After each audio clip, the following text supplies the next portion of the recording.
തൃശൂർ പുതുക്കാട് നവജാത ശിശുക്കളെ കൊലപ്പെടുത്തിയ അസ്ഥികൾ സൂക്ഷിച്ച കേസിൽ മാതാപിതാക്കൾ റിമാൻഡിൽ. തെളിവെടുപ്പും ചോദ്യം ചെയ്യലും പൂർത്തിയായതോടെ കേസിൽ നിർണായകമായ ഒട്ടേറെ വിവരങ്ങൾ അന്വേഷണ സംഘത്തിന് ലഭിച്ചു.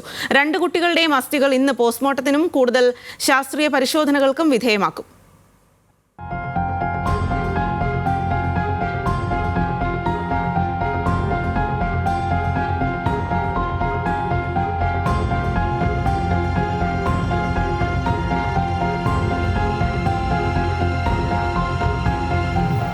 രണ്ട് ദിവസത്തിലേറെ നീണ്ടുനിന്ന പ്രതികളുടെ ചോദ്യം ചെയ്യലും തെളിവെടുപ്പും പൂർത്തിയായി.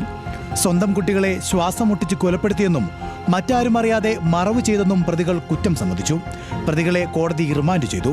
കുട്ടികളുടെ പിതാവ് ഭവിൻ പോലീസ് സ്റ്റേഷനിൽ എത്തിച്ച 2 കുട്ടികളുടെയും അസ്ഥികൂടം ഇരിങ്ങാലക്കുട RDOയുടെയും തൃശൂർ മെഡിക്കൽ കോളേജ് ഫോറൻസിക് വിഭാഗം മേധാവി ഡോക്ടർ KS ഉന്മേഷിന്റെ നേതൃത്വത്തിൽ പരിശോധിച്ചു. അസ്ഥികൾ നാളെ പോസ്റ്റ്മോർട്ടത്തിനും കൂടുതൽ ശാസ്ത്രീയ പരിശോധനകൾക്കും വിധേയമാക്കും. മറ്റു സാമ്പിളുകൾ തിരുവനന്തപുരത്ത് ഫോറൻസിക് ലാബിലെത്തിച്ച് DNA പരിശോധന നടത്താനും അന്വേഷണ സംഘം തീരുമാനിച്ചിട്ടുണ്ട്. അതിൻ്റെ ബാക്കിയുള്ള പാർട്സുകൾ ഇവിടെ നിന്ന് കിട്ടിയിട്ടുണ്ട്.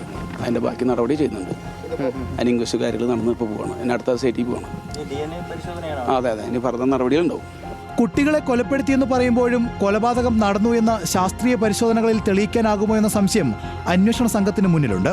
സാഹചര്യ തെളിവുകളും ഡിജിറ്റൽ തെളിവുകളും CDR വിവരങ്ങളും മുഖ്യ തെളിവുകളാക്കി അന്വേഷണം തുടരാനാണ് നിലവിലെ തീരുമാനം.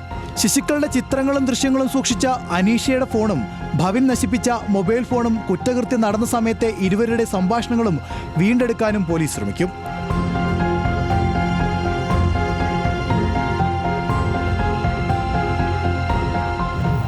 സമൂഹ മനസാക്ഷിയെ ഞെട്ടിച്ച കേസിൽ അതിവേഗത്തിലാണ് പോലീസ് സംഘം മുന്നോട്ടു പോകുന്നത്.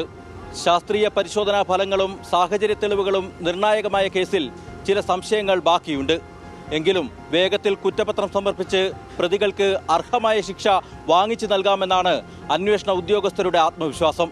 ക്യാമറമാൻ സഹീർ ഗുരുവായൂരിനൊപ്പം Levin K. Vijayan, news Malayalam, Thrissur.